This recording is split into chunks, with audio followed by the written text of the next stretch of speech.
for everybody who wants to know how to set your timers. If you've just gotten your Multiponics timer in the mail and you're curious how to make it work, this is a little tutorial video. So basically, starting from the far left side here, we've got the fuse block. Don't be afraid to pop that thing out if you want to work inside here so that you don't have to worry about getting zapped.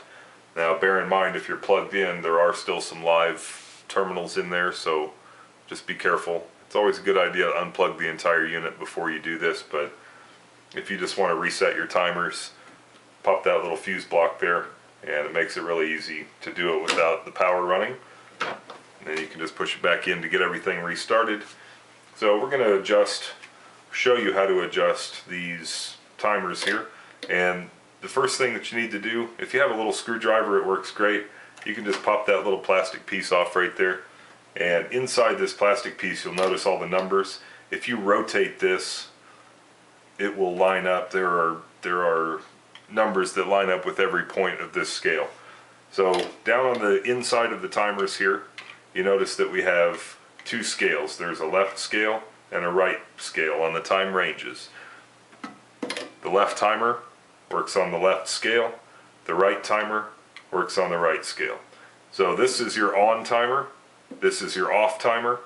And if you notice the way that this thing is set right now, we have a very brief on time.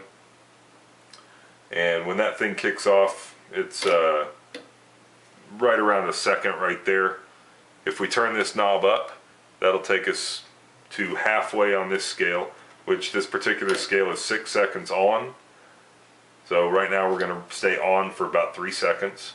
Now we have our off timer set so that we have a nice rapid cycling here for this video.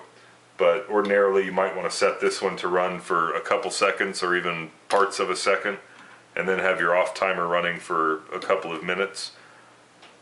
So when you want to adjust either side of this outside of the range that it's already set in, and you'll probably find yourself working within the same range most of the time. You're going to set this thing, and then that's pretty much going to be the range that you need to work in most of the time.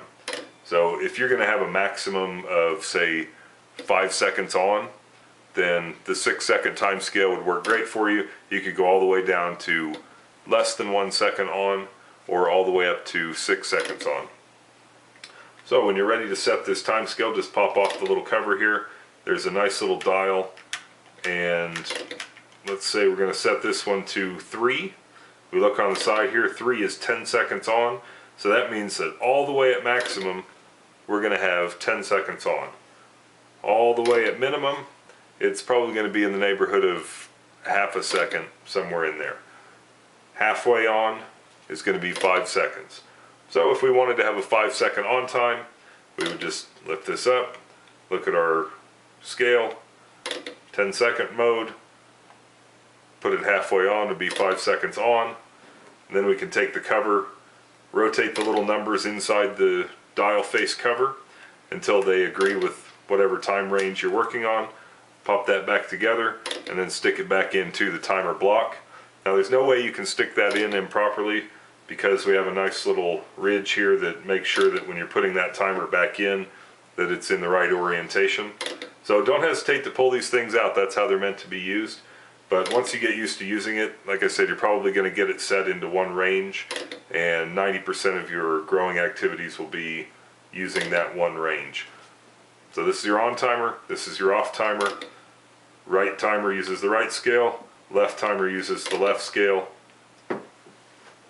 Don't hesitate to throw the fuse before you work inside the box, just to keep yourself from getting shocked. So enjoy your new toy and have fun in your grow.